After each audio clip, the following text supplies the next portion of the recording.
you want to do everything yourself. This is my baby, I could do it. I don't want to look weak that I can't do it, but you have to allow help when people offer. Like people used to say, like, oh, do you want to take a nap? I would never accept a nap time from somebody, but like you should take the nap if someone offers you a free nap time. That's a good one, yeah. I still struggle with that. Yeah, I had a 2020 baby, so we literally during the pandemic. So he was born February and then the world shut down in March. So luckily, it actually was a blessing in disguise because I got to be in sweatpants like everybody else for like a year. Then I was getting no FOMO because I definitely would have had FOMO because no events were happening. This pressure that like we have to love our bodies because they had a baby. But I feel like when that narrative is pushed too much, it makes me feel bad if I don't love my body. And I think it's okay to love what my body did, but maybe not love how it looks right now. And it is different.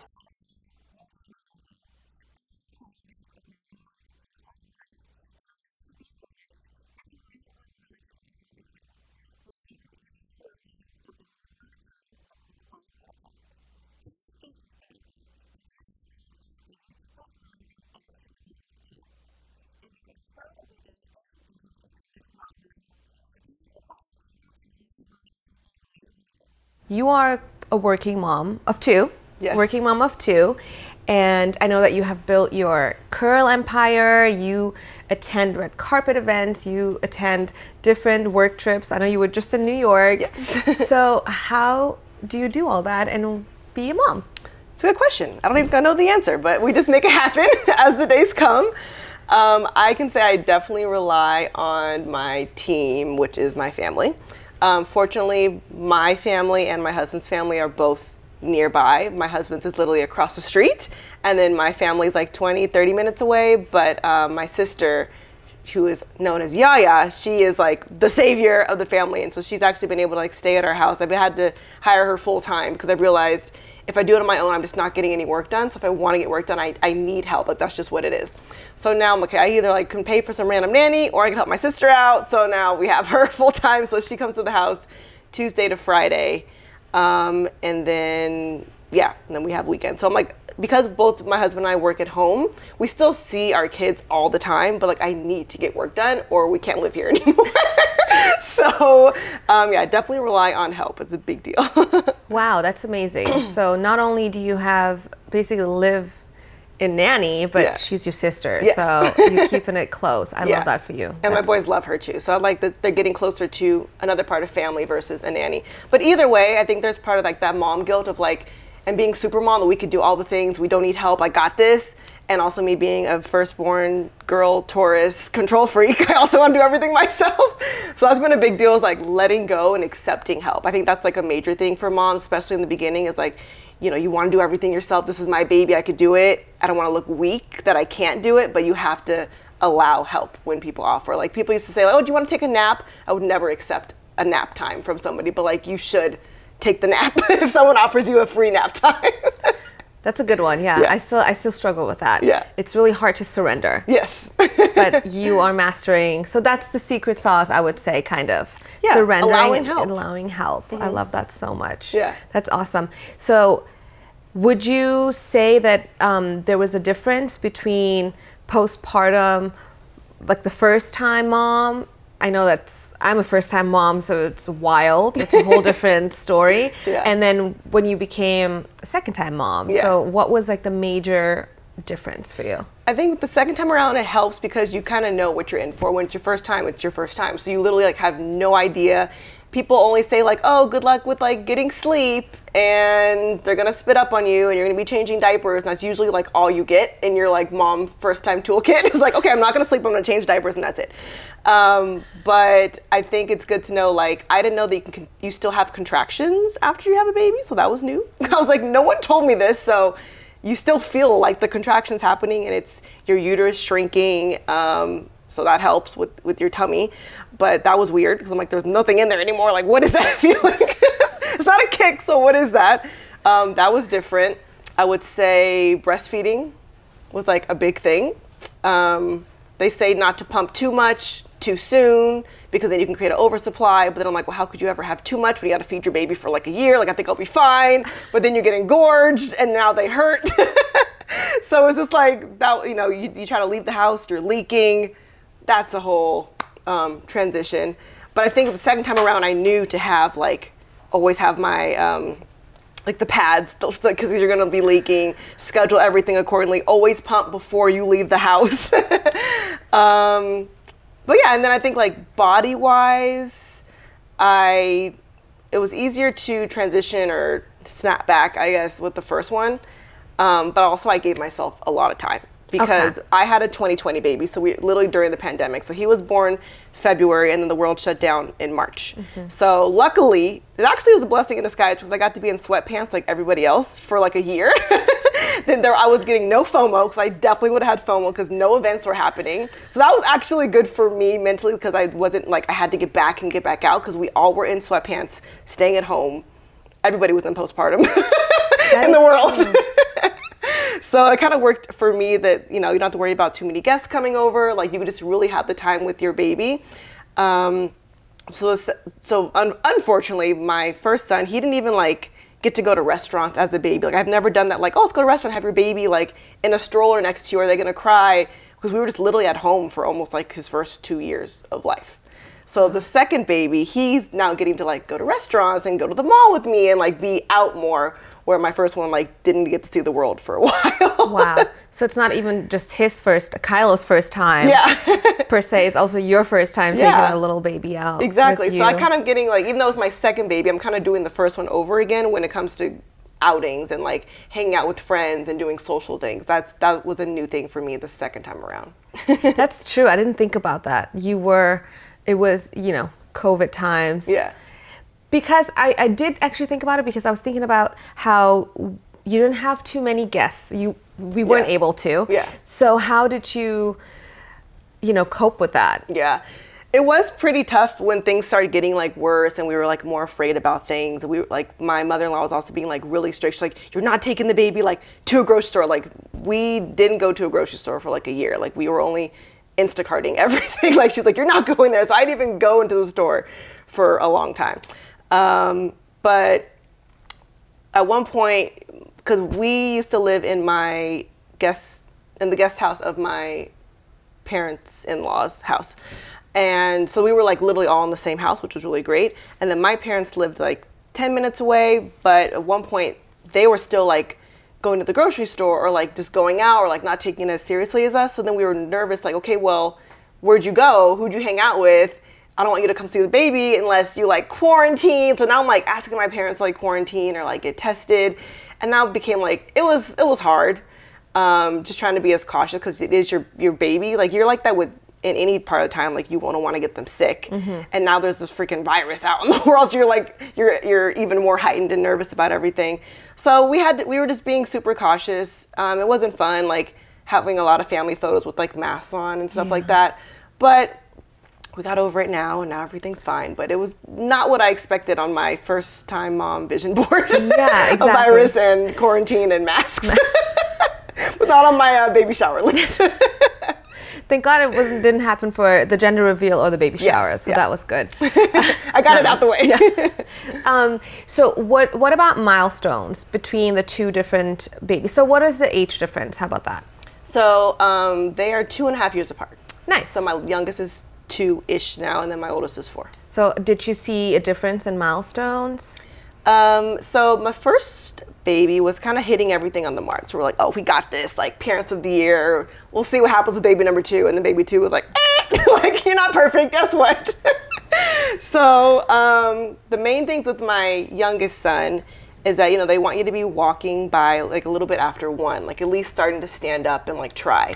And my son had 0, like did not want to do that at all. So he would always like walk on his knees for like a long time. Like all his pants have holes in the knees. So there would be no hand-me-downs if we have another boy. He just didn't want to. And he was crawling, and he was crawling fast. He was on his knees fast, but he just had 0 desire to stand up. So we had to go to physical therapy and try to get him to want to stand and like putting toys up high. So he has to reach for everything, and putting like suction things on the windows that spin so he has a reason to like stand up for a long time and play with something. So everything was about elevated play and like strengthening his legs. And then he also didn't want to eat. Wow. So, have you tried solids yet? Or where are you? Yes. Okay. Isn't it like terrifying, like they're choking or not? Yes, it was, and now I'm used to it. I surrender. Choking versus gagging. Yes, learn what that is. exactly. And also, he's just stuffing his face. That's and great, then though. whatever doesn't go down, like it's too much, he just knows to like spit it out. Yeah. So And when I did you just, start like, solids? At 6 months, we Okay, started purees, Okay. and then little by little, I started giving him some for him to touch, and like, Yeah. So now that's all what we're doing. That's He's great. usually just grabbing things, but I have the same food that I place in front of him on the side, and That's I'm great. feeding him Yeah. because I know that 80% doesn't really make it inside his mouth. It's usually in a little bib. Yeah. So, but I let him kind of do it himself. Yeah. No, that's the main thing that we're being taught in OT is like, even if they don't eat it, just have it there so they can see it all the time. And then one day they might poke it, one day they might throw it, one day they might eat it. So you just never know. But even at 6 months, he didn't even want purees. And I did what you're not supposed to do. I literally like forced it in his mouth, and he was like, oh, that's good. And then he kept doing it. So they say not to do that, but it worked for me. The little like squeezy pouches or whatever. And then he started doing the purees. And even to this day, he's mostly still on purees. Some are still a little like chunkier. He has a rice cake obsession and graham crackers, and we recently got chicken nuggets, which is major. Wow. So now we're on like chicken nuggets. He took a bite of some pizza. He took a bite of a French fry. At this point, I'm like, anything solid, like I don't care if it's junk food, like just eat it. But it's been interesting. Like I see other kids that are just like eating broccoli and chicken and spaghetti. I'm like, oh, that's amazing. So yeah, I do get jealous of other moms that have kids that eat all the food.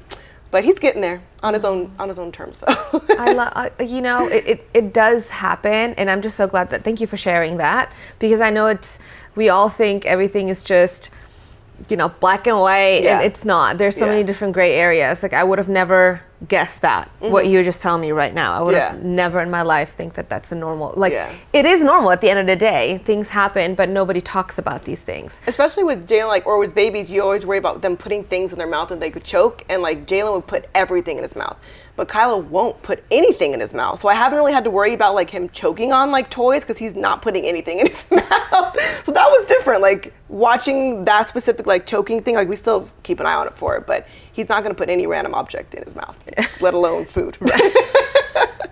Wow. Yeah. That's crazy. I mean, you seem so positive. I mean, you're always a positive person anyway, but I'm so glad that it's not really bringing you down. You're just keeping a positive outlook on that, because that is tough. Yeah. I mean, I didn't have enough breast milk to give Zayden, and I was just like a mess. Yeah. So now thinking about this, things like that can happen. Yeah. But you got to keep it going, and anything is a little win. I think with walking, it was more like I just wanted him to be able to enjoy walking, because I know he'd like it better than like we'd go outside on concrete and he's like wants to be on his knees. I'm like, you can't do that out here.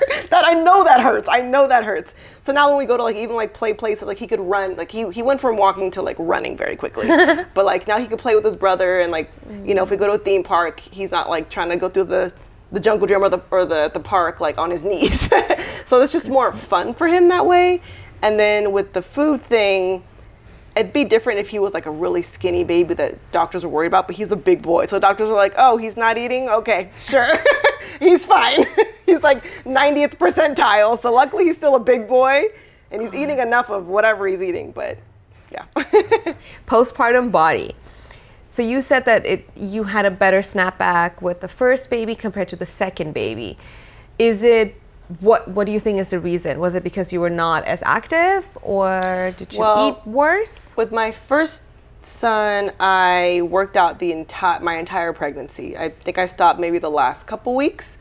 And then after, like, because it was COVID, like all gyms were closed. So I'm like, can't work out because I got to keep eating.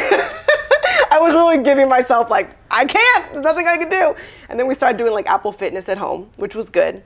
And that definitely helped, because at some point you just like, you look in the mirror and you just don't recognize yourself. Like I can say I was at a point where like I was really close to having abs before the baby, and then very much not having abs after.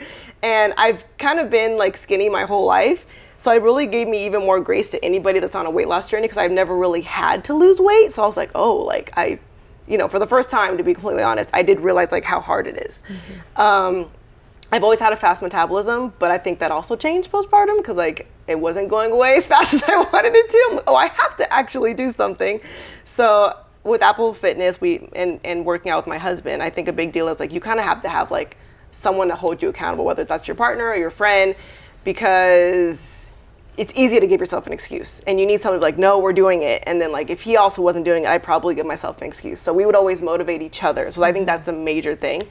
And once I started seeing results, like you take before and after pictures, okay, let me keep going, you get more excited, your jeans start fitting again, your clothes start fitting again. Otherwise, just like, okay, nothing fits. Like I've been wearing my my like breastfeeding bras for like a year now.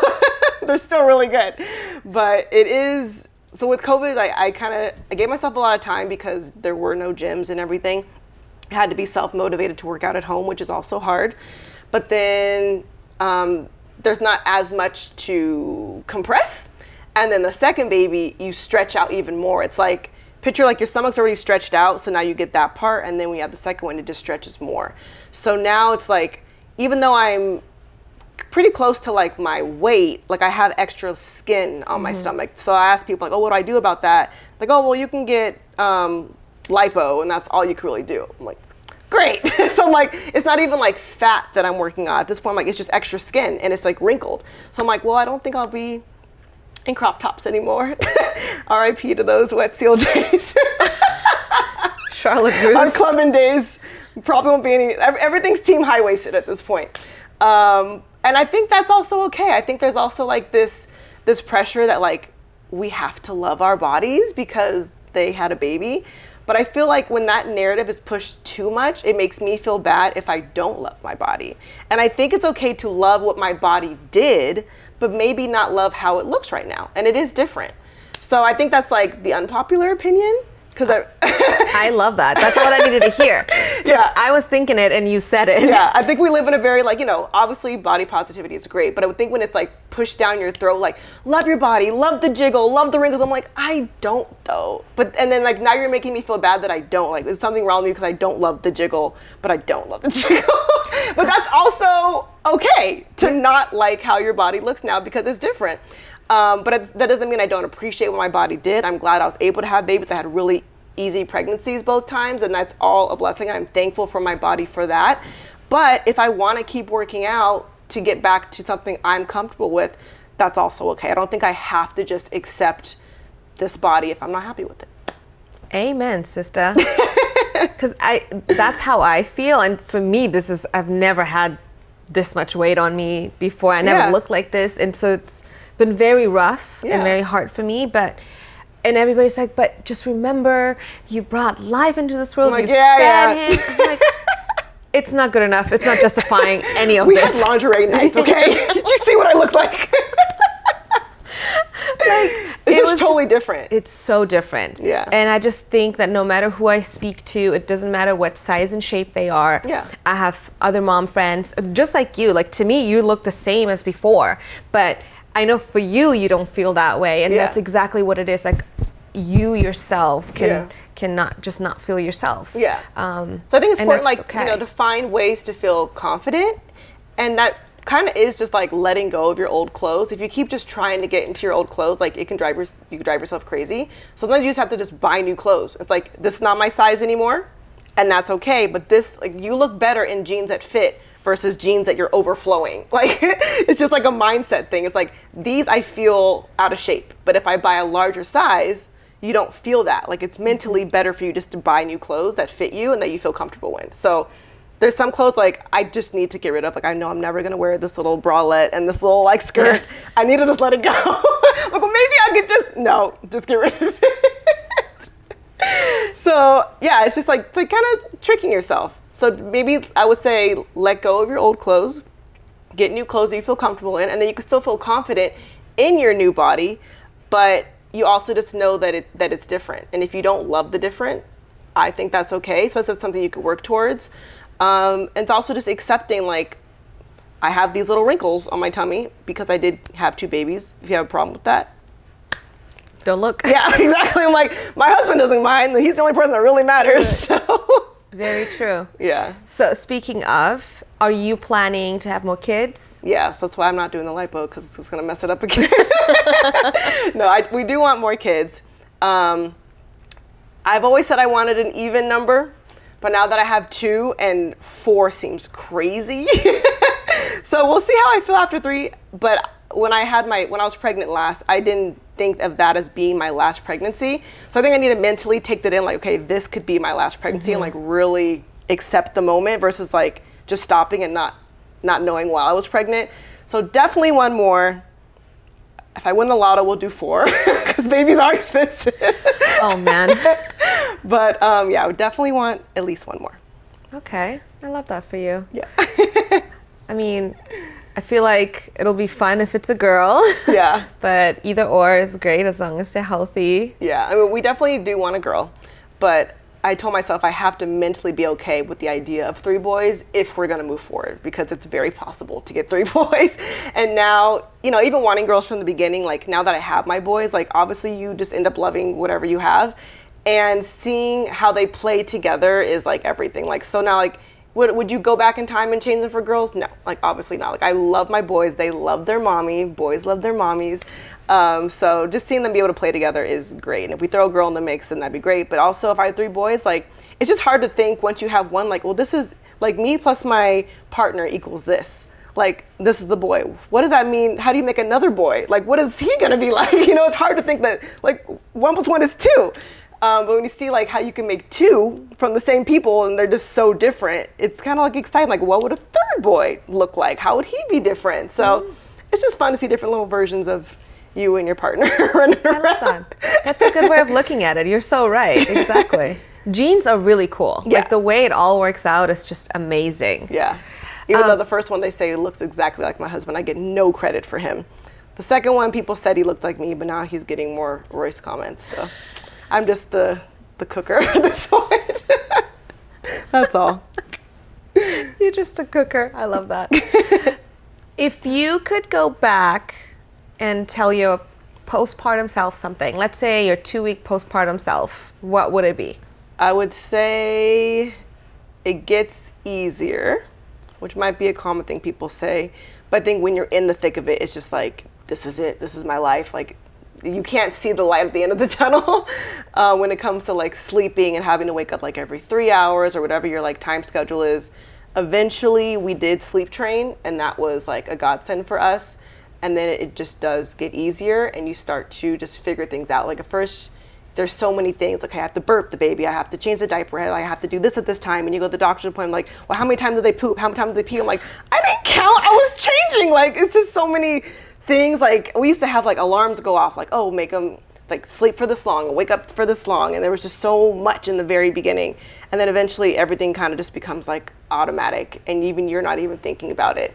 I remember looking at a mom before I had kids, and her whole stroller and her diaper bag, and she had so many things, looks like a lot of things. We're like, well, how does she know to grab that now? And that the baby needs this, and da-da-da. And then once it's you have all the same tools that she does, and you're just like moving it. So, you know, I'm sure even you've realized like how, like in the swing of things you guys, I saw you were recently traveled, like packing everything for not just you, but now like your whole family. It's very different, but then it just becomes second nature. Like, you know what everybody needs, and then you just kind of go with the motions. There you go. I love that. Trust your gut. Yeah. I feel like the women intuition, we just like, it's in us. I feel like that motherly. Yeah. I forgot what I was going to say. Well, mommy brain's a thing too. Mommy brain is a thing. Mommy brain doesn't go away for a long time. I would be like far postpartum and be like, is mommy brain, can I still claim mommy brain, or is that like expired? No, you always let me postpartum. All right, cool. Right? I mean, it's postpartum a thing. forever. Forever. I mean, because that's what the whole point of postpartum. If we had a kid, I'm sorry, I'm 20 years postpartum. There's like, still no, trauma. you have dementia. Oh my goodness. Oh man, yeah, that mommy fog is really wild. Wild. How old is your son now? He is 8 months. He's gonna be 9 months in a couple, maybe in 10 days. It's like your gender reveal was like 4 weeks ago. Exactly, because it was. And I'm planning his first year birthday, which is also crazy. Yeah. It's wild. I think my favorite time is between ages 1 and 2. I think so. You're about to enter like just they're just like fun and cute. They start to like crawl and walk. You see more of their personality. You're not just like this fragile thing you're taking care of, but now it's like he has his own personality. So I think you're about to enter like the really fun part. My favorite time. I love that. Yeah, I can't. So far already, he's crawling and getting into things, and I'm just like But I'm like, oh, I love that so much. Yeah. Keep doing it. I know you've been posting like all his firsts. Yeah. And like how like much they mean. Yeah. Yeah, it's crazy. And there's so many other firsts that you don't think about, and you're like, oh wow. I've done that before. Right, and this is so crazy. It's like such a crazy feeling. But yeah, I think motherhood is so beautiful, even though it's definitely rough and you're in the trenches in the beginning, but nobody talks about how, they say that it gets easier, but nobody talks about what easy really means and how beautiful that easy is, you know, and how fun it is, whether it's a girl or a boy. Yeah. And they say like, you know, there's some things like your kids won't remember, you know, because they're babies, but it's like, this is our only motherhood as well. So it's like, these are our first. So even if like you're taking him to Disneyland, he won't remember. It's like, you're also building your motherhood as well. And like things that mean a lot to you to witness that your kids do, so. That is very true. And I do say that all this happiness and this feeling that you get in your heart, I don't even know how to express it or explain it, but all these feelings, I feel, like you said, they don't remember this and they may not remember it, but it's more for us, like for the mom and for the dad. Yeah. So that's very beautiful. So if you could give a parenting tip to a mom-to-be or a mom that's in the trenches right now, what would it be? One, huh? I need a one on a what topic? I guess the one tip would be kind of what we talked about in the beginning, is just like accepting help. And even if it's literally just like your friend comes over and maybe the friendship doesn't look the same anymore because you're not like hanging out, but if she offers to let you go take a nap, like you're not being rude because she's at your house, like go take the nap. That's my advice. Go take the nap. Accept the help, take the nap, and make time for yourself. And if you're like married or have a boyfriend, like spend time with your partner so that you guys can like keep your relationship alive too, because I do think it's very much a partnership to take care of the baby. And fortunately, like I would say that we are pretty 50-50 with everything. So as long as you guys can like kind of stay on the same page, and if you could have the date night or you could just have a break, whether it's someone's watching the kid upstairs and you're downstairs watching a movie, like those times are important for your own mental health. And then you could be more present for your child if you allow yourself and your body to rest and also take a break. So with all this postpartum body, was it hard for you to get back in front of the camera since you're so used to it and being on the red carpet and doing trips? I will say in the very beginning, which was also like 2020, 2021, you know, TikTok was a big thing. That's when I really took off and everyone's doing all these dances. And I embarrassingly, my first TikTok was to try the savage dance. And I did not look the way I wanted to. As I was doing the dance, more things were jiggling than normal. I was like, I don't think I want to post this. I don't think you should be doing the savage dance right after postpartum as a normal mom, but that's what I was doing at the time. I think like when I had a baby, my face really blew up. So I wasn't used to my face being so wide on camera. I was like, oh, it's my big face. So I think once like my face kind of chilled out, I feel a little more comfortable because that's what you mostly see on camera.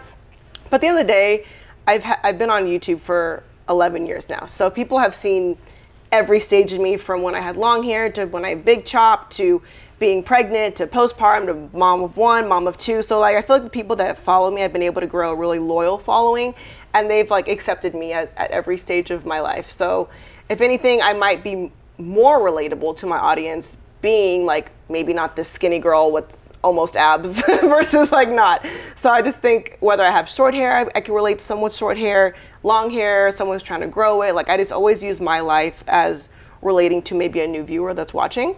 And luckily they've always accepted me at every weight. I think I've been more hard on myself versus anyone watching. I will say on the flip side, literally yesterday, someone wrote me like asking like, oh, are you holding a secret from us? And I was like, I knew what she meant. I was like, no, like, what are you talking about? And she's like, oh, like, I thought you might be pregnant. I'm just like, so, you know, so like you feel good, you look good, and then maybe you didn't suck it in well enough, or maybe you forgot your Spanx. And then someone comments, because like if I exhale, like I could still have like a little, yeah, it's just like where my baby was. Like it just is always there. And when someone says that, it's just like, no, I'm not. But like it's just, I don't know. That was a common thing that you just shouldn't ask if someone's pregnant if they haven't like told you that. Because then if you're wrong, now you're just saying I look what? Like my stomach is larger than it's supposed to be when there's no baby in there. I'm sorry. So I've had that happen a couple times. Some people play it off as like, oh, you're glowing. I'm okay, I'll take the glow.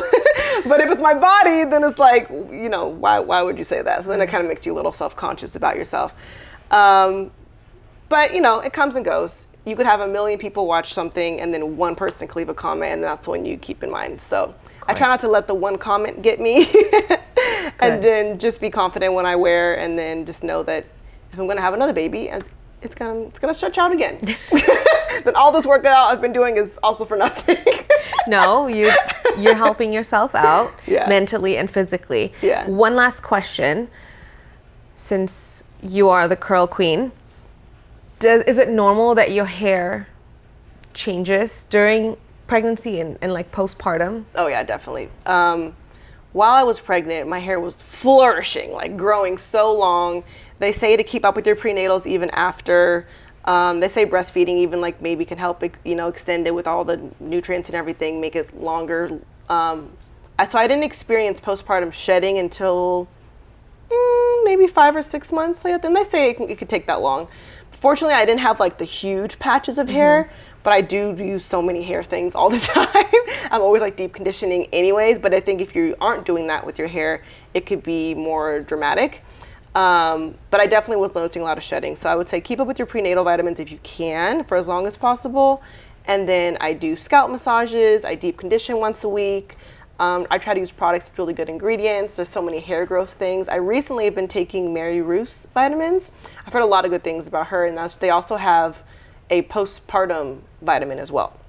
Haven't tried it, but I've heard good things. So I would say keep up with your vitamins so you could notice less shedding, and then use strengthening products so that your hair is stronger, so you reduce the fallout versus like just getting new hair. It's maintaining the hair you have. Yeah, I need to do that. Bonding stuff, strengthening, repair masks, all the things. But at the end of the day, it just comes to the territory. It's kind of hard to avoid. True. I love that. Amen. Well, thank you so much for coming and giving us this amazing words of wisdom from a super mom, working mom of 2. Trying. Thank you for having me. Of course. Thank you so much for joining me today and being part of this conversation. If you found this episode helpful or inspiring, please give it a thumbs up and leave a comment down below. Your support truly helps other mamas find us. And of course, if you haven't already, hit that subscribe button and become part of our village so you never miss a new episode. We're all in this together. Until next time, mamas, take care and bye for now.